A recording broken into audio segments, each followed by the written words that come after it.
Welcome to Study Loop. In part A, we need to figure out the distance traveled before he gets to his maximum velocity.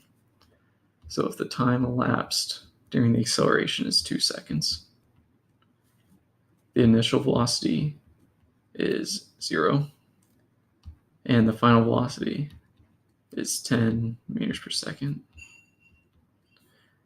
Then we can use v is equal to v naught plus acceleration times time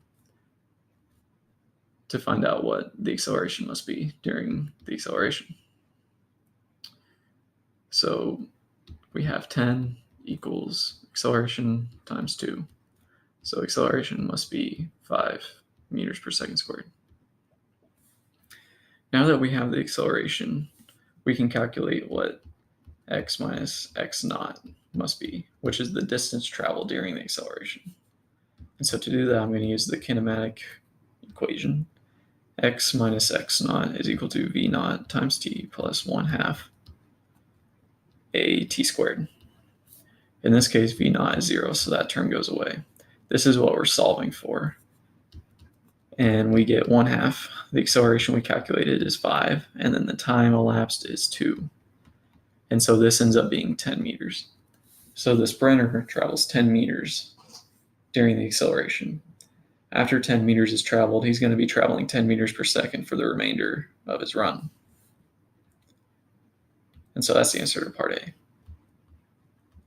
Part B asks for the average speed for 3 different distant intervals. The first one is 50 meters. And so we can kind of work through this logic here.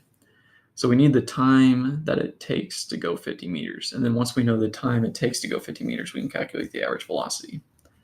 We know that it took 2 seconds to go 10 meters. That's what we calculated in part A.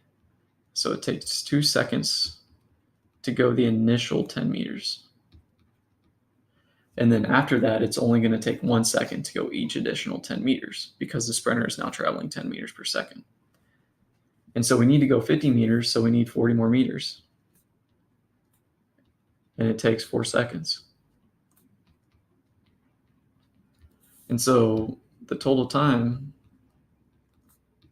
is 6 seconds to go 50 meters. And so the average velocity can be calculated as the ending position, which is 50 meters, minus the initial position, 0 meters, over the time elapsed, which is 6. And this is 8.33 meters per second. Now we can do bullet point 2 here, which is for 100 meters. And again, it takes 2 seconds to go the initial 10 meters, and then it takes 9 seconds to go the rest of the way, which is 90 meters. Takes 9 seconds. So the average velocity is 100 meters minus 0 meters over the time it takes to go that distance, which is 11 seconds, 9 plus the original 2. And so this equals 9.09 meters per second. You see this is starting to climb as we drown out the slow start. There's one more part to do. And that's bullet point 3. Here we have 200 meters. And so again, it takes 2 seconds to go the original 10 meters. And then it's going to take 19 seconds to go the remaining 190 meters. So the average velocity equals the distance of the trip, which is 200 meters, over the time it takes to go the 200 meters, which is 19 plus 2 seconds, which is 21 seconds. And so this is 9.52 meters per second. And that is the end of the problem.